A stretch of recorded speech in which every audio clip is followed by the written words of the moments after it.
As an individual, I say go hard. Go either hard tech or hard human. The hard tech jobs, easy enough to understand, right? Those have been growing for decades and will grow for decades to come. Software engineering and data and robotics and AI, cloud computing and cybersecurity and blockchain, like unbelievable growth in those jobs, and they will continue. The hard human are to focus on the jobs that the robots and AI are nowhere near in the next 20 years capable of catching up to. And those are jobs that involve creativity and design and human interaction and empathy. So jobs in sales and in marketing and in customer service and in healthcare, those jobs are also expected to grow. When you look at jobs that involve repetitive high volume tasks, data entry, transportation, some retail jobs, some food service jobs, those jobs in the near term are going to be displaced. I'm Srini Rao, and this is the Unmistakable Creative Podcast, where you get a window into the stories and insights of the most innovative and creative minds who've started movements, built thriving businesses, written best-selling books, and created insanely interesting art. For more, check out our 500-episode archive at unmistakablecreative.com. Over the last year, we've learned a lot about doing things from home, like tackling DIY projects. And now, just like learning how to make sourdough, filing your taxes doesn't have to be hard either. And when it comes to your taxes, you might be a bit like me with IKEA furniture. Somehow, there are parts left over, and a few months later, it falls apart. Not a big deal with IKEA furniture, but probably a much bigger deal when it comes to your taxes. H&R Block will help you on your terms and has all your tax needs covered. In person or virtually, H&R Block makes tax prep easy for you. Their experts have an average of 10 years of experience, and they're there to answer a quick question, check your work, or do the work for you without even leaving your house. So if you're doing your own taxes and getting stuck along the way, their experienced tax pros are standing by to help. Plus, they don't want you to be surprised at tax time, so they're upfront and transparent with pricing so that you know the price before you get started. The best part? No matter how you file, with Block, your maximum refund is guaranteed or your money back. So, are you ready to tackle tax season? Get started today with 20% off their online filing options at hrblock.com/unmistakable. Doing creative work can be kind of lonely, and that's why we built the Unmistakable Listener Tribe. The tribe is a community for professionals to connect and support each other. Everything is designed to help you grow your business and share what's working and what isn't. And that's true whether you're a business owner or an artist. You'll get access to feedback, live conversations with guests, and so much more. By joining the tribe, you become part of a community of creators who all support each other, and it's completely free. Hopefully, I'll see you there. Visit unmistakablecreative.com/tribe to join. Again, that's unmistakablecreative.com/tribe. Jeff, welcome to the Unmistakable Creative. Thanks so much for taking the time to join us. Thank you so much for having me. Yeah, it is my pleasure to have you here. So I found out about your work, I believe, through somebody on your team, and you wrote a book called The End of Jobs, which is all about the future of work, which I think is something of tremendous importance to all of us and something that's kind of a mystery to many of us, especially creators and people who do freelance work like many of the people in our audience. But before we get into all of that, I want to start by asking what I think is a fitting question to kick our conversation off with, and that is, what did your parents do for work, and how did that end up shaping and influencing the choices that you've made with your life and career?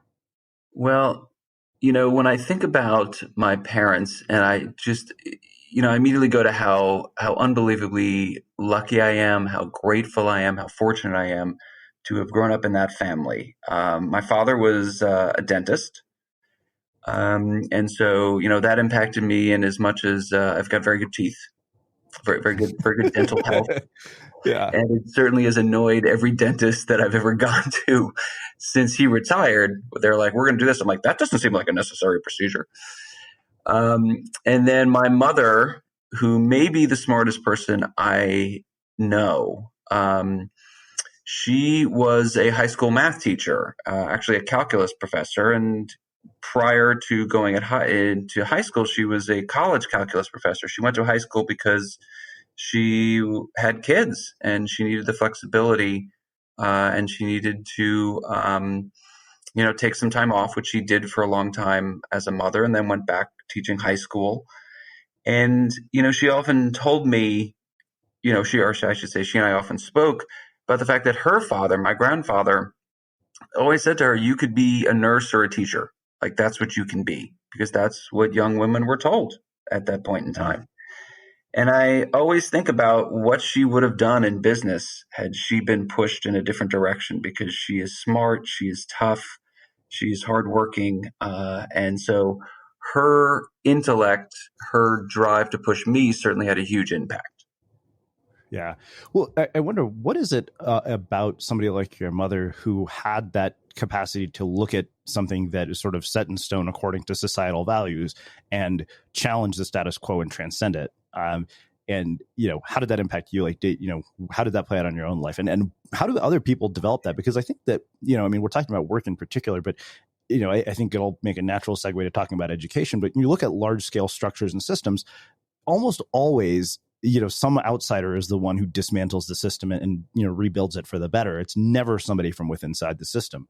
And particularly at a time when your mother grew up, it was uncommon for people to do that. So what is it about her that made her that way?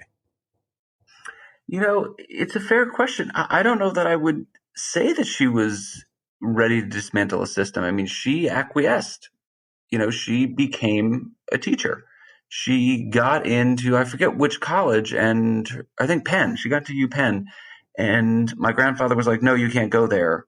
A single girl shouldn't be living in a city. And he made her go to a different university. And I think about those things and how proud she is of me when I got into Cornell, when I got into Harvard for business school. She called my graduation from Harvard one of the best days of her life, being able to sit there at Harvard and watch her son graduate. And so I think that I'm kind of living out what she could have done as I go and try to break things and push boundaries in her name. Although I will say that she is certainly my harshest critic. I can relate.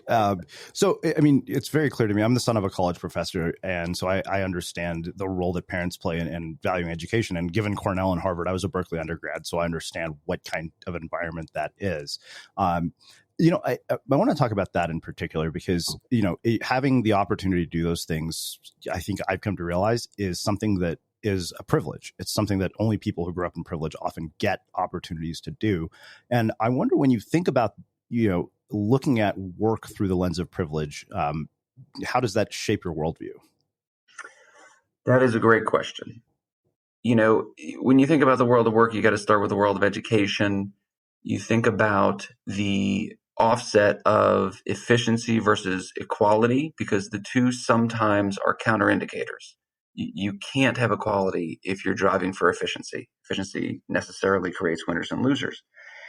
And is that the outcome we want in our education system? I wouldn't pretend to know, but to pretend that people with the same capabilities have the same opportunities is laughable in our society. I remember a conversation in undergrad that I got very, very fired up about. I actually stormed out of the classroom because we were talking about a book called There Are No Children Here. And it was a book about a family growing up in the projects in Chicago. And the kids in the class, my classmates, were very dismissive of the plight of this family. And I remember saying, if Pharaoh, if memory serves, that was the name of the kid, if Pharaoh had grown up with my parents, he'd be sitting here with you. And I said a bad word, you blanks. And if I had grown up in those projects, I'd be dead. And I stormed out. And there's a great saying from this organization I'm involved with called the Opportunity Network, which helps kids build their networks and get their first internships and jobs, which is that talent is spread evenly. Opportunity is not. Yeah. Wow. So let's talk about education in particular, because you went to, arguably some of the most elite institutions in the world. And I know this because my friends are all graduates of those places. And that's what happens when you're a Berkeley undergrad. You're surrounded by people who are all smarter than you are. But one thing I wonder, I had a really interesting conversation with Seth Godin just a few days ago about this. But when you look at education and the connection to the future of work, do you think that the current system is designed to prepare us for what's coming? And I don't think it is, but if that's the case, then what do we need to change about it? What actually still works about it? And if you were tasked with redesigning the education system to get us ready for the future of work, how would you do it?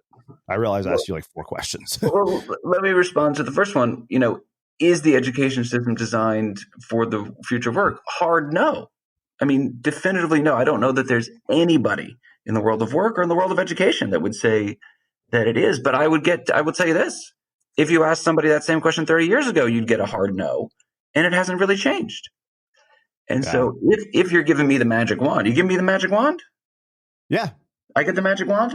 Well, first I would say I'm not the right person to wield this magic wand. We should give it to somebody more intelligent. You and me both, probably.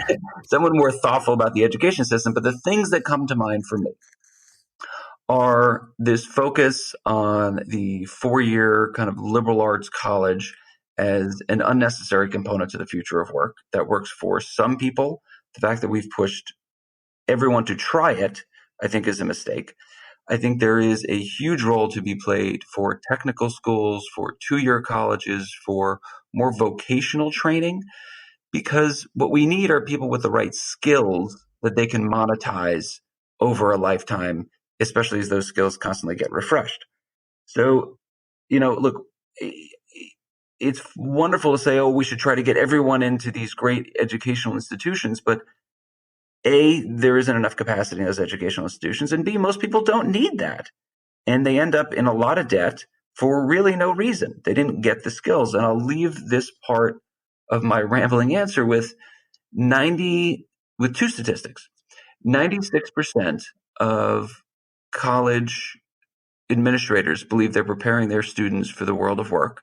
And 94% of HR professionals think that people come in from universities completely unprepared for the world of work. So we have as big a disconnect as you can find. And two is, I think it's 60% of job requirements require a 4-year degree, but only 34% of the population has a 4-year degree.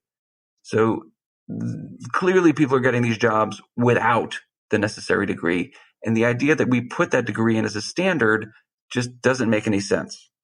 Well, it's funny you say that because we have a community manager who manages our private listener tribe.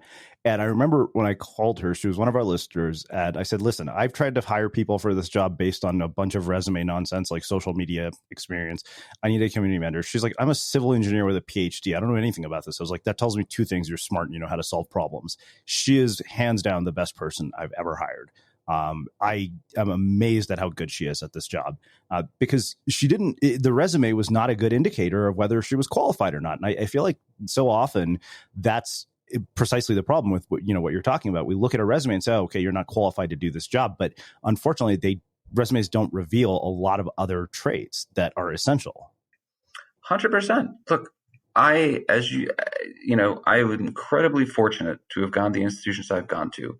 The two biggest benefits from those institutions are the network, and we should not in any way, shape, or form downplay the power of those networks. They're incredibly powerful. And the brand.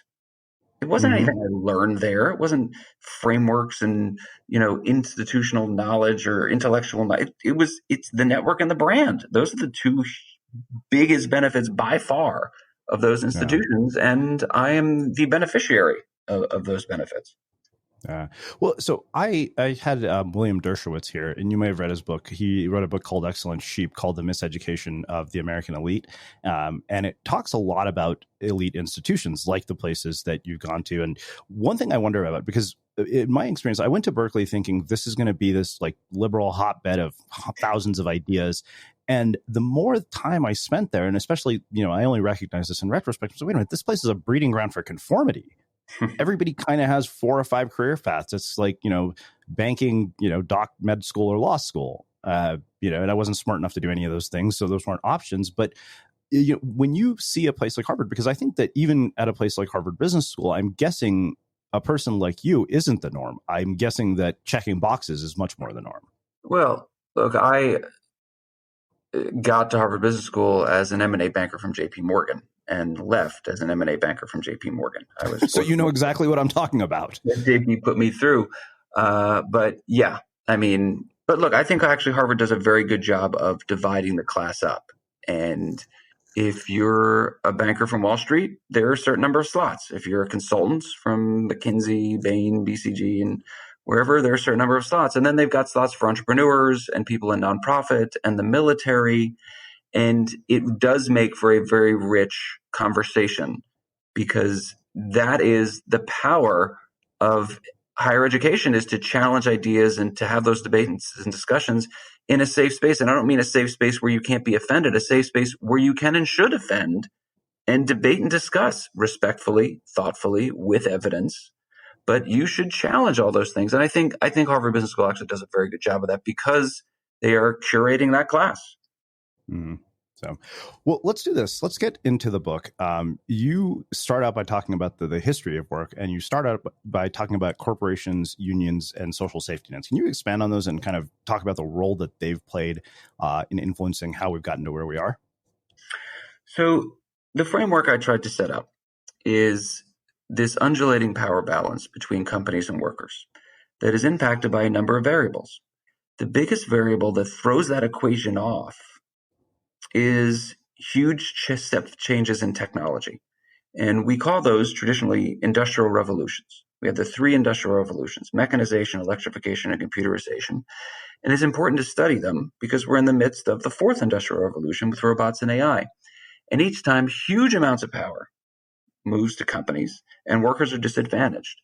And what we find historically are those counterbalancing forces: unions, the social safety net, regulation, that enable workers to get some semblance of power back in that relationship.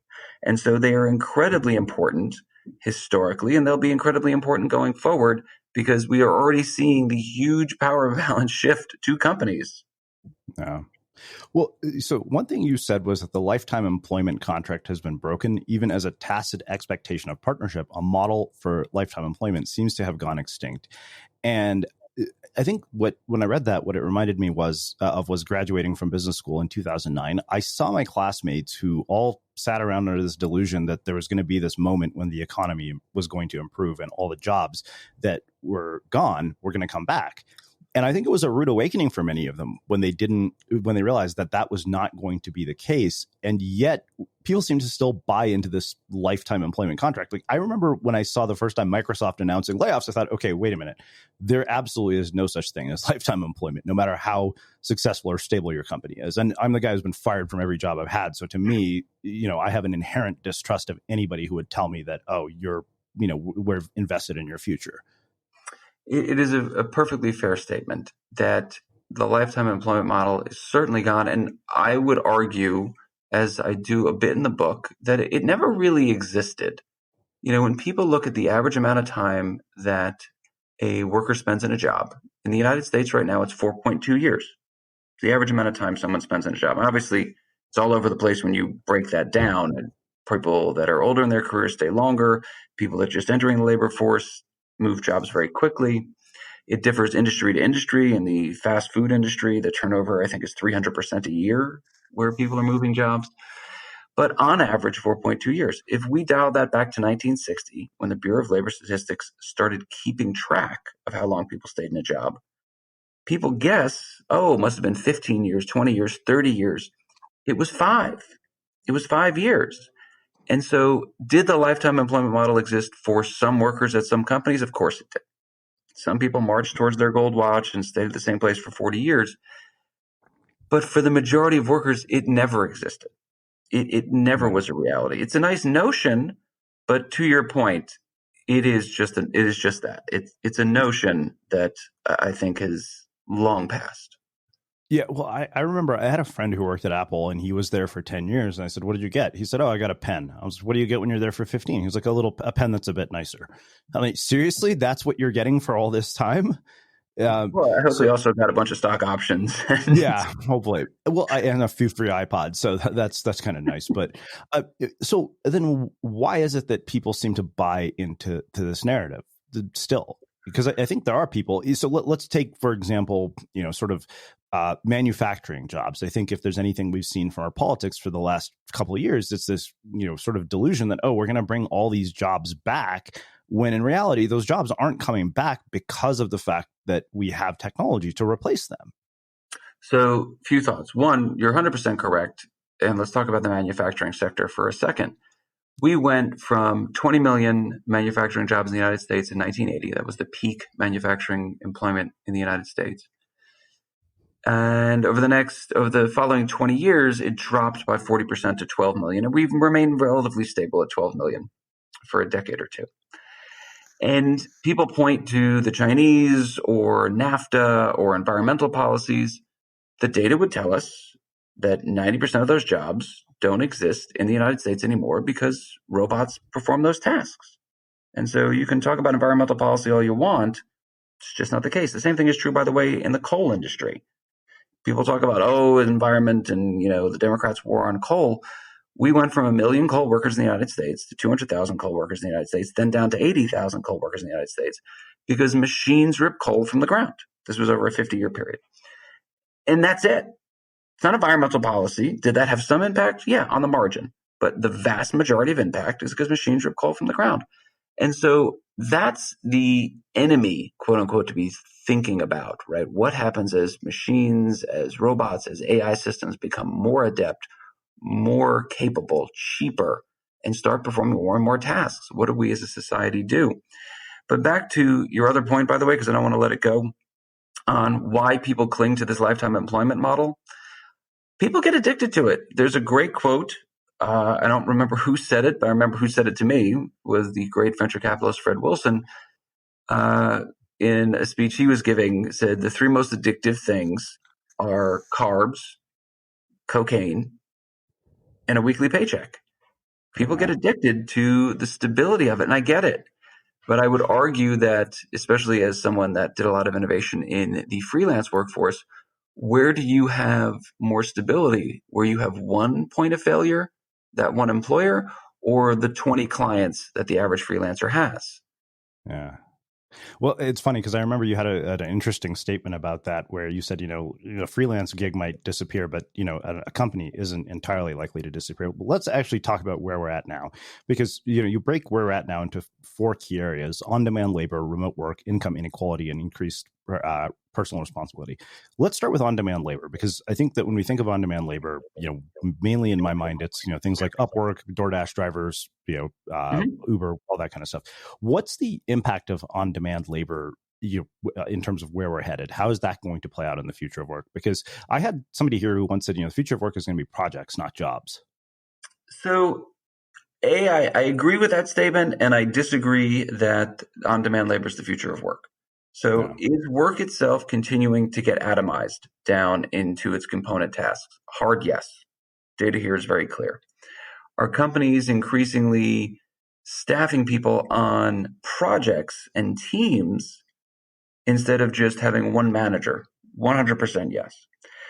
But has the on-demand labor market, the number of workers that are classified as freelancers or temps, has that substantively changed over the last 30 years? The answer is not really. It has had a slow and steady uptick, and ADP has by far the best data set here. And the ADP data set would tell us that there's been a 3% market share gain over a 10-year period. So 0.3% per year market share gain from W-2 employment to temp or freelance employment. And so we think about the Ubers and Lyfts and DoorDash and Postmates and Upworks, and they're amazing companies. I'm a huge, huge fan of all those companies for various reasons and a critic of them for other reasons. But they are not some substantial change in the way the world works. And so do I think on-demand labor will continue a slow and steady rise? Yeah. I think another few points of market share gain over the next 10 to 15 years is possible. But that's it. That is as far as we're going to go. Furniture, toilet paper, beans, more toilet paper, other stuff. You can get all these delivered, so why not adult beverages? Well, now you can with Drizzly, the #1 app for alcohol delivery. Shop a huge selection of beer, wine, and spirits, and then get them delivered to your door in under 60 minutes. And right now, Drizzly is giving all new customers $5 off their first order. Just enter promo code FAST at checkout. Download the Drizzly app or go to DRIZLY.com. Throughout the 1990s, Coca-Cola grew into a multinational, multi-billion-dollar corporation, and they were beloved by many, especially Americans, which is why when they changed their recipe to what they called New Coke in 1985, the backlash was swift and severe, and the man who drove it, Roberto Goizueta, pulled New Coke from shelves in a matter of months. Wondery's Business Movers explores how the reformulated New Coke disrupted Coca-Cola's public perception. The story of New Coke is often seen as a classic case study for how not to launch a product and a cautionary tale of an out-of-touch executive who defied conventional wisdom and played a dangerous game with his company's signature product. But that's not the whole story. The real story of New Coke is far more complex and far more human. The story of Roberto Gazzueto's improbable rise and his controversial decision to change the recipe for Coke starts decades before the launch of New Coke in the midst of a violent political revolution in Havana, Cuba. If you grew up in the 80s like I did, you might remember this thing called the Pepsi Challenge. And this podcast is an amazing story about Coke, New Coke, and that secret formula that apparently was kept in a bank vault under lock and key. Listen to the newest season of Business Movers on Apple Podcasts, Spotify, or listen ad-free by joining Wondery Plus in the Wondery app. Wondery. Feel the story. It's not just what you sell that moves the bottom line, it's also how you upgrade the customer experience. And in a crowded marketplace where customers can go wherever they wish with the tap of a button, you need every edge you can get. Introducing Citizens Pay. It's a buy now, pay later solution that lets your shoppers get the upgrades they want right away by paying for them in smaller pieces over time. I recently used Citizens Pay to get a new top-of-the-line ergonomically designed home office chair, and I do my research, and I love the fact that I didn't have to settle for less than the best reviewed chair on the market. I could still fit it into my monthly budget by spreading out the cost over a number of months.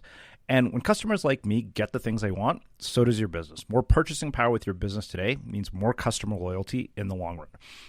So while your customers enjoy their new 64-inch zillion-pixel TVs, state-of-the-art exercise equipment, and 6-burner stoves to fry, saute, and steam with perfection, you'll be enjoying a nice little boost to your bottom line. Citizens Pay. Get the power to upgrade how you do business. So a couple of nights ago, I couldn't really sleep, and when I woke up in the morning, I was struggling to put together a coherent sentence, which is really annoying considering that writing is the first thing that I do every morning, and I just felt off. Maybe you've had a night like that too, where the whole day kind of falls apart. Well, I loaded up Newcom on my phone, put on some headphones and their eye mask. 20 minutes later, I felt like I'd compensated for not getting enough sleep and somehow got this amazing power nap. Of course, it's not a substitute for getting enough sleep, but stress, sleep recovery, whether in the gym or at work, these things really shape how we perform. And they're things you've heard every one of our podcast guests talk about.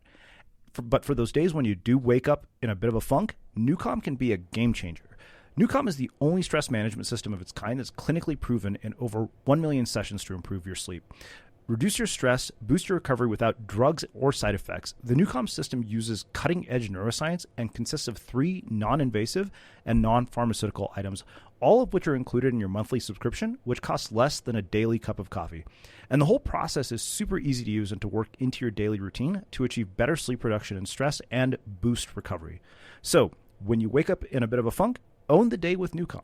We have a special link set up just for our listeners. Go to creativenewcom.com and get 50% off your 30-day subscription of Newcom and their money-back guarantee. Again, that's Creative Newcom, creative, Nucalm.com.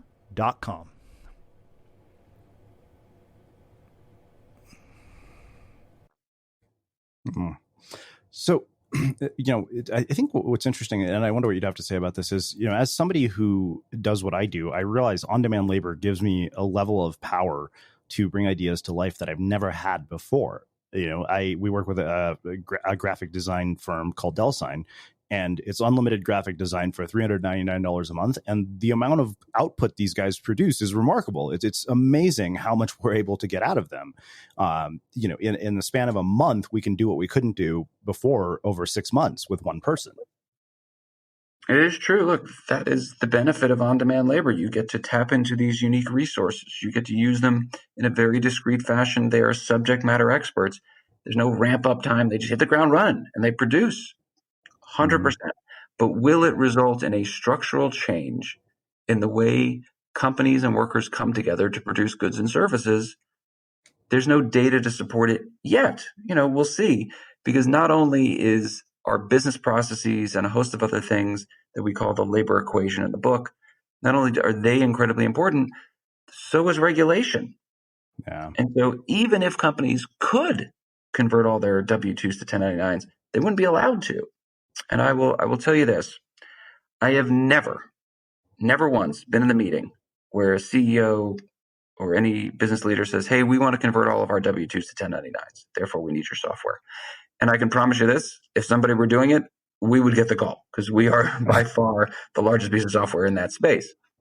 Yeah. But I've been in this meeting a lot. Hey, we're getting really uncomfortable with the regulatory environment and what's happening, and we are going to convert all of our 1099s to W-2s. We don't want to use 1099s anymore. That meeting I've been in a bunch. Yeah. Well, let's actually do this. Let's first talk about two things you brought up when you talk about where we're at now. You talked about personal responsibility. You said for many reasons, personal responsibility is now a hallmark of the modern work market. The reality of personal responsibility of the future work is becoming clear. But you also couple that with income inequality because, it kind of takes us back to the beginning of our conversation. Opportunity and talent aren't, talent might be spread equally, but opportunity is not. So how do we resolve that when increased personal responsibility is becoming more and more important, but opportunity isn't equally available? I wish I had a great solution for you. I don't. It makes me concerned about societal stability because there's only so much you can put on an individual, on workers, on families before the system starts to break down. And those counterbalancing forces will rise.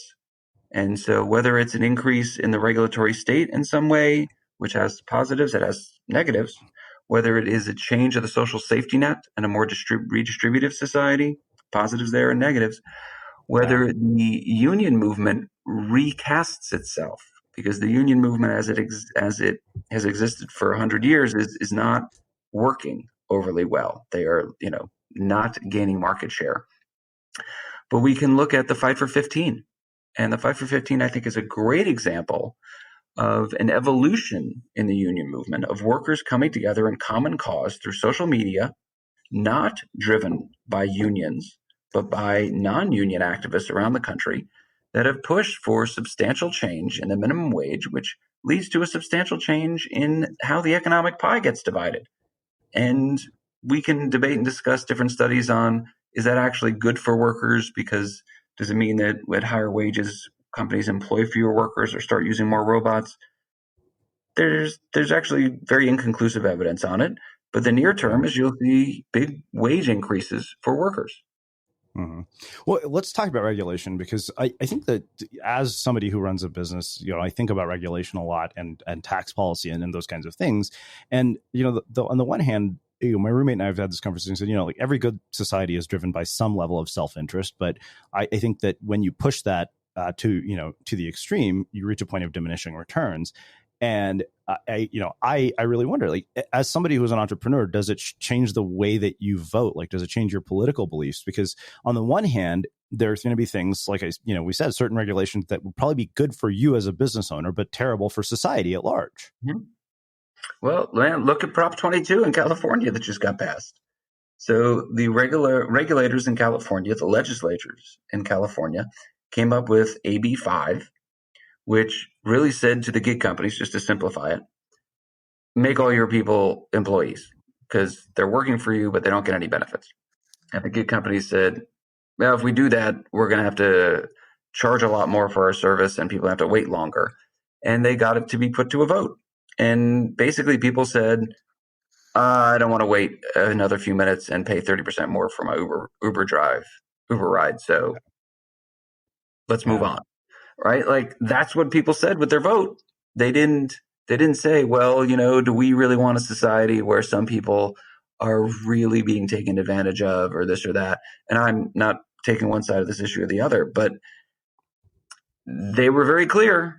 When put on the ballot between do we want to protect workers or do we want to wait a little longer and pay a little more for our Uber driver, people said, I need to get to where I need to get to. Yeah.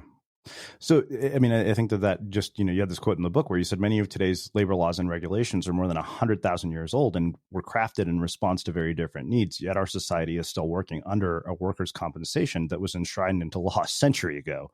The thing is, sometimes when I watch what plays out in Washington, I jokingly said that watching this Congress even try to get this stimulus bill done, like a bunch of kindergartners could have done this more effectively, Republican or Democrat. I would make the argument that the people in that room are doing exactly what we sent them there to do given the incentives we sent them there with. And so I don't blame the people in the room so much as I blame the process that we have for getting them in the room. And if we want to see any substantive legislation that addresses societal issues, whether it's income inequality or the future of work, labor standards, foreign policy, tax policy, social policies, we need to change the process through which we get those people into the room, change the incentives of the people when they're in the room, that they actually have to be responsive to the majority of people in their district, not just the 2% of people that vote in a primary. And if we start doing that, I think we'll see a very, very different outcome. Yeah. Well, I mean, I think that makes a perfect segue into talking about what on-demand labor, excuse me, teaches us and the future of work. So you talk about sort of the, 6 components of the on-demand labor, which is total personal responsibility, which we've kind of addressed, task-based labor, data-driven HR, algorithms for work allocation, impermanence, and platforms. So let's talk about those. But funny enough, I want to start with impermanence because I think when I see the word impermanence, what it reminds me of is friends of mine who graduated from the computer science program at Berkeley. And the funny thing nowadays is that for almost every computer science grad, by the time they finish school, everything they've learned is outdated. I think that is certainly the case. We can think about the diminutive, I don't know what the right term is here, how quickly a skill abates. It used to be you'd learn something from 18 to 24, basic times, either from a vocational standpoint, an apprenticeship standpoint, on-the-job training standpoint, or university, where you learn all the skills you needed and you can monetize that over your career, over a 30-year period. Now it's 4 to 6 years before a skill becomes not monetizable. So that is problematic. That is certainly problematic, and it enables or enforces this idea, which a lot of people say is an overused idea or statement. I would say it's not used nearly enough, and that is lifelong learning, that you need to be a lifelong learner.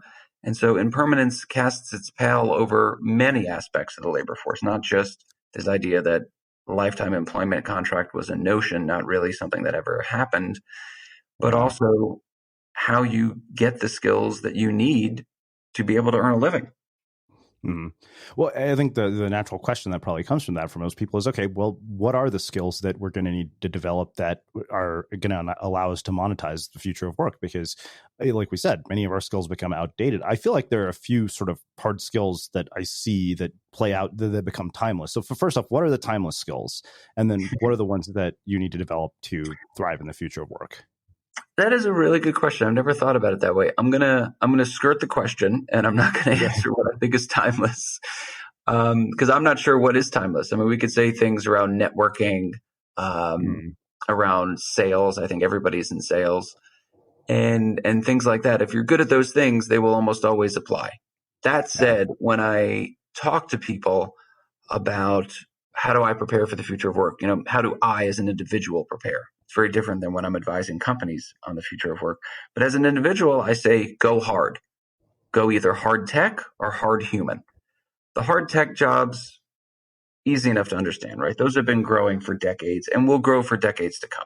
Software engineering and data and robotics and AI, cloud computing and cybersecurity and blockchain, like unbelievable growth in those jobs, and they will continue. The hard human are to focus on the jobs that the robots and AI are nowhere near in the next 20 years capable of catching up to. And those are jobs that involve creativity and design and human interaction and empathy. So jobs in sales and in marketing and in customer service and in healthcare, those jobs are also expected to grow. When you look at jobs that involve repetitive high volume tasks, data entry, transportation, some retail jobs, some food service jobs, continued manufacturing jobs, those jobs in the near term are going to be displaced at a greater rate. Well, it's funny because I have a friend who's also a guest here who I was working at some real estate trust firm where he was doing finance stuff for them, and they laid him off. They'd made him an offer after being a freelancer to come on full time, and he didn't think the offer was high enough. So he started a business where he literally automated everything that he did at his job prior using Airtable. Now that business generates $50,000 to $60,000 a month, and he has so much demand. He makes more, I think, now in 1 month than he did in an entire year at that job. That's great, right? I mean, not everybody has those skills, but he was very, very astute to recognize this is a repetitive, high volume task. It's going to get done by a machine. I should build the machine. It's awesome.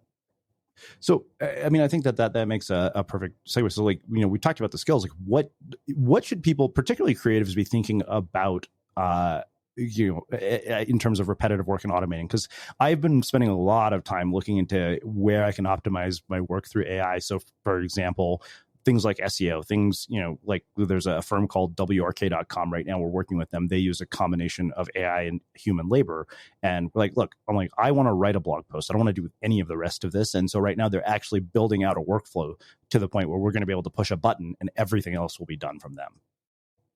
I think that is very, very powerful. And there are a lot of things around not the creative side, right? Not the writing the article, because we've all heard like, oh, well, now, there are articles that can be written. Not really. They're really quite terrible. And the odds of those things getting better in the near term are incredibly low. But everything else around it, everything else around the post, why am I spending any? Just click a button and all the same steps. I'm going to post it. I'm going to tag it. I'm going to share it on social. I'm going to do some SEO spend and this and that. Set up the business rules and let it roll.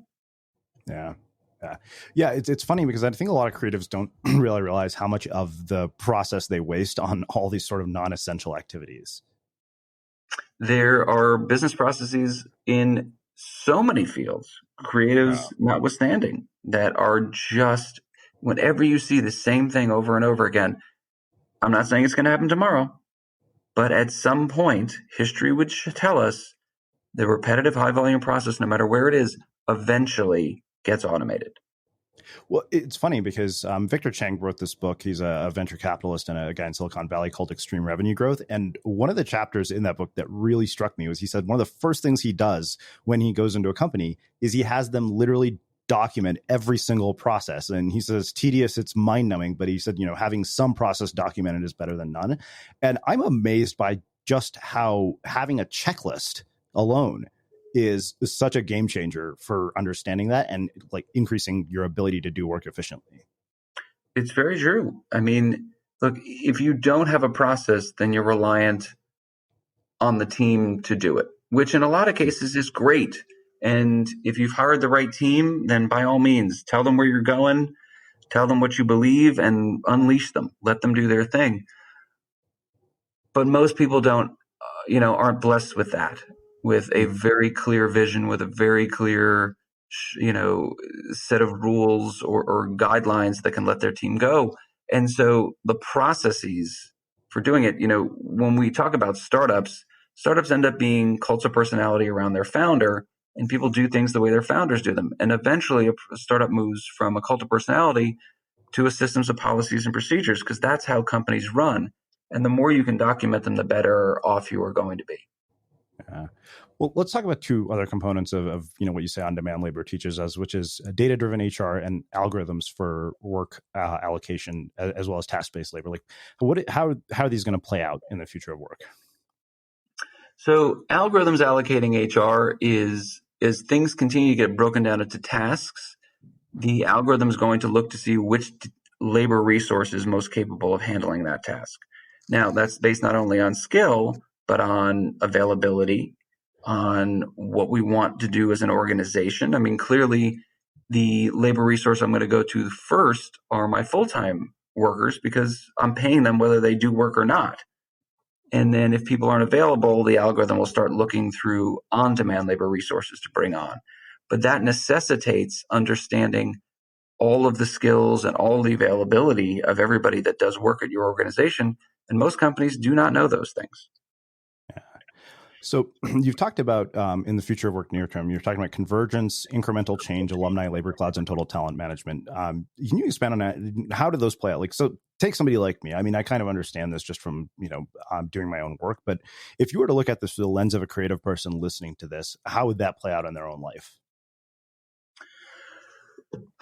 That's a really good question. And I'm not sure that I would really know enough about their own life to answer those things. Well, let me give you something more concrete to work with. Okay. And let's take some, for example, a blogger, perfect example. To let's say, a blog. What is the role of convergence, incremental change, alumni, labor clouds, and total talent management in somebody who's building a blog? Well, total talent management would allow that blogger to stay engaged with multiple different companies in a systematic way. And as companies are increasingly managing all of their labor resources in one area, you want to make sure that you're a part of those labor clouds. The alumni labor cloud would be places that you worked with before. And that's just another labor cloud being plugged in to that total talent management labor cloud. So if I'm a company, I want to know every single person that does work for me. My full-time employees could write a blog, but are any of them available? Do they have the right skills? Okay, if not, I want to go to my army of freelancers. Who's available? Who has the right skills at the right price? I also want to look at people that used to work with me, and they'd be a part of that freelance army, just a subset of it, but a preferred subset. I prefer to work with somebody that has been a part of the organization, that understands our values, our culture, and all those other things, and I want to keep them engaged. And so the alumni labor clouds are an increasingly important part of the world of work because they are the means through which companies can keep in touch with anybody they used to work with before. Yeah. So I think that makes a perfect segue to sort of the last part of the book where you talk about the rise of the machines. So let's talk about this, because one of the things you say is that in the future, robots and AI can provide all the goods and services we need at only a small fraction of the human effort that we use today. But then you also contrast that with the reality is there's a brilliant future waiting for us, but immense challenges for those at the greatest risk of displacement, and thus all of society in the near term. So I think the two things that come from that is, okay, what do we do to navigate this displacement without having our lives fall apart? Because I think we're seeing it play out right now with COVID and everything else that's going on. Well, I will tell you, man, if I knew the answer to that, look, these are things that scare me, that I'm concerned about, might be a better statement. If we look at the history of work, we always end up with more jobs at a higher standard of living and working fewer hours. That's what always happens. And people look and they say, oh, well, this change will be no different than the last ones. We'll end up with more jobs at a higher standard of living and working fewer hours. And I always say, yeah, 100%, we will. But getting from point A to point B is not easy. And we look historically, this is time of literal blood in the streets. And so how do you avoid it? I will say this. Societies have done a terrible job of avoiding it, of providing the services, specifically job retraining, to the workers that are left behind. And I am more hopeful about this transition than the other three for two reasons. One is we're more aware of it. We've become better students of history. I mean, that might be laughable given some of the things going on in the world, but I am hopeful in that regard.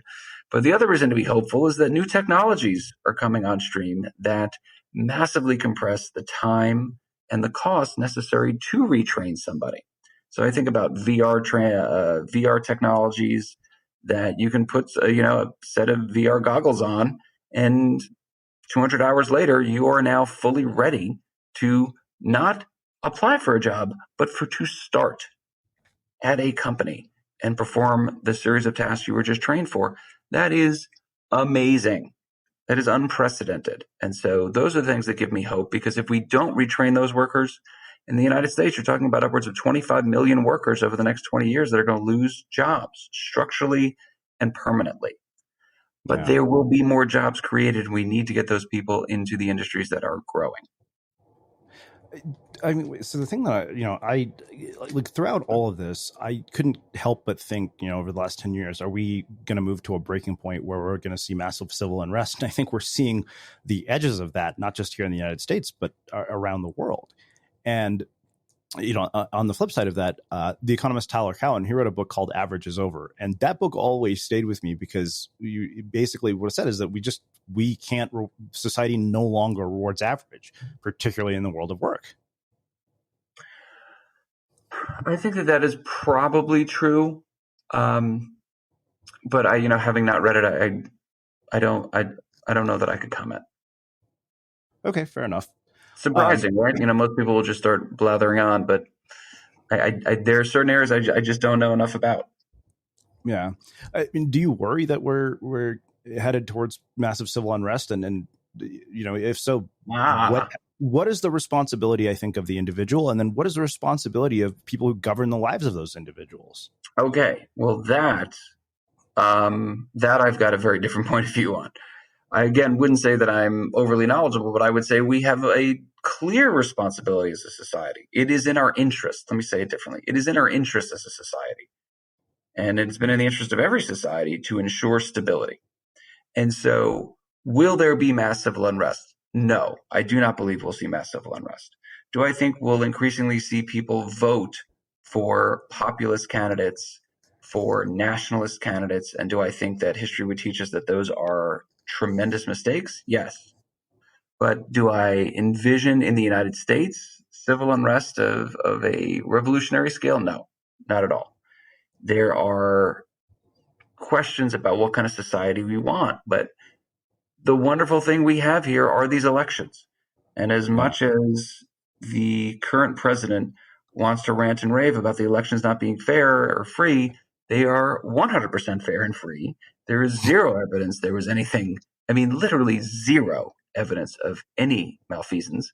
And so that is what we get to do. We get to select the people that go into that room and choose what kind of society we want. I hope that we choose the kinds of people that recognize that this is a very large problem and we need to solve it, because societies that leave people behind in that massive scale are not societies that have stability for very long. Yeah. Wow. This has been really, really fascinating to kind of look at this. I think for me, as I think about this, like I said, as the person who was not able to sustain a job for more than a year, I have this just inherent distrust that anybody will ever employ me for a lifetime. And that, personal responsibility is one of those things that was inevitable. I knew that if I didn't take responsibility for my career outcomes, then I would always be at the mercy of somebody else. But I think a lot of people feel that. They feel that they're at the mercy of the people they work for, that they don't have the freedom to make a choice. And in some cases that is true. So what do you say to that person who is working 3 jobs? Because I've always said, the conversations I get to have here on Unmistakable Creative, the advice that people come here and give, are largely tailored towards people who come from privilege, not the person who is working 3 jobs to put food on the table. I don't think that person has the capacity to say, oh, let me go do something creative that adds joy to my life, when they're barely surviving. You're correct. I mean, I don't have any answers for that person. My heart goes out to them. I hope that we would live in a society that values the work that people do, that looks out for those that are not capable of providing for themselves, but has the right incentives in place for people to work and for people to continue to change the art of what is possible. Because there is a balance between equality and efficiency that needs to be struck. I would argue we don't want to live in a society that is completely socialist, to pick a word that is massively misused in the media. And I would also argue we don't want to live in a society that is, completely and 100% brutally capitalistic. That there is a middle ground that in the United States, we've done a decent job of finding that middle ground. But the robots and AI change that equation. And we're going to need to refine that middle ground that allows us to have the companies like Tesla and Apple and all of these incredible innovations that occur here. They don't occur anywhere else. They occur here. And they occur here for a reason. We want the kind of economic system that creates those companies. But we also need to have the kind of economic system that provides enough for every member of society. Yeah. Well, so when you see somebody like Elizabeth Warren talk about her wealth tax on billionaires, as an entrepreneur, when you view that, what do you think? And when you see the people who become billionaires hypercritical of this, I wonder what you think. Because I think Naval Ravikant had a podcast titled How to Get Rich, and he did this incredible breakdown. It's about 3 hours. But one of the things he said that you don't actually consider when people propose policies like this is that most of these people who build these companies actually work for years without taking a dime. So do I think that the rich could be paying more in tax? 100%. And as a person whose taxes would go up from that, I'm 100% fine with it. Would I like to see that money go to efficient government programs and not some of the programs that we have? Yeah, I would. Do I think that dynastic wealth is a issue for society? Yes. Do I think that families that are passing billions and billions of dollars from generation to generation are a problem? Yeah, I think it is suboptimal. But you do not want to create the incentives that have those families create the kind of wealth in the first place. But whether it is taxes on capital being different than taxes on labor, which I don't fundamentally understand, whether it is taxes from an estate standpoint, going up to now only estates with, I think, 100 million are taxed. I mean, there's something wrong with that system. So there needs to be a change. We need to create a different system, but we need to be very careful. Yeah. Yeah, it is. It's tricky. Just from reading this and talking to you, I can't help but think that finding that middle ground has got to be one of our greatest challenges. I 100% agree. It is a huge, huge challenge, but it's not one that is insurmountable. But back to my earlier point, by the way, getting the people in the room and the process we have is not going to produce it. We're not going to get the enlightened solution that is that great middle ground doing things the way we're doing it. We're just not. We're going to get a bunch of people yelling at each other and a bunch of extreme positions one way or the other. And it is not the way to run a society. Yeah. Well, this has been absolutely fascinating. So I have one final question for you, which is how we finish all of our interviews, the unmistakable creative. What do you think it is that makes somebody or something unmistakable? Whew. I would actually argue that one of the problems we have in society is that people keep trying to be unmistakable. And the only way, given all of the noise that exists in society, is to be unmistakable or noticeable in our society is to do something so outrageous that you capture the news cycle. And that is a problem. So I wouldn't tell people to not try to be unmistakable. I would say that the important thing is to be unmistakable to the people that are in whose lives you matter. Now, you can be unmistakable by being the kind of person that is always there to help for your friends and loved ones. You can be unmistakable by always being the person that gets the job done for your boss. Those are things I think that are really important, because when I think about the people that are unmistakable in my life, it's the people I know I can count on from a personal standpoint or from a professional standpoint. And those are things that I think make you unmistakable. Amazing. Well, I can't thank you enough for taking the time to join us and share your story and your wisdom and insights with the listeners. Where can people find out more about you, your work, and your book? Well, I wish I could say that the book is available wherever fine books are sold in your local bookstores, but given that we're kind of almost back to a lockdown here, Amazon, shockingly, Amazon has the book and is still the best place to find it. And anyone can always connect with me on LinkedIn if they want to talk about the future of work, or on Twitter at Jeffrey Wald. Amazing. Well, again, thank you so much. This was phenomenal. And for everybody listening, we will wrap the show with that. Thank you for listening to this episode of the Unmistakable Creative Podcast. While you were listening, were there any moments you found fascinating, inspiring, instructive, maybe even heartwarming? Can you think of anyone, a friend or a family member who would appreciate this moment? If so, take a second and share today's episode with that one person, because good ideas and messages are meant to be shared. Furniture, toilet paper, beans, more toilet paper, other stuff. You can get all these delivered, so why not adult beverages? Well, now you can with Drizzly, the #1 app for alcohol delivery. Shop a huge selection of beer, wine, and spirits, and then get them delivered to your door in under 60 minutes. And right now, Drizzly is giving all new customers $5 off their first order. Just enter promo code FAST at checkout.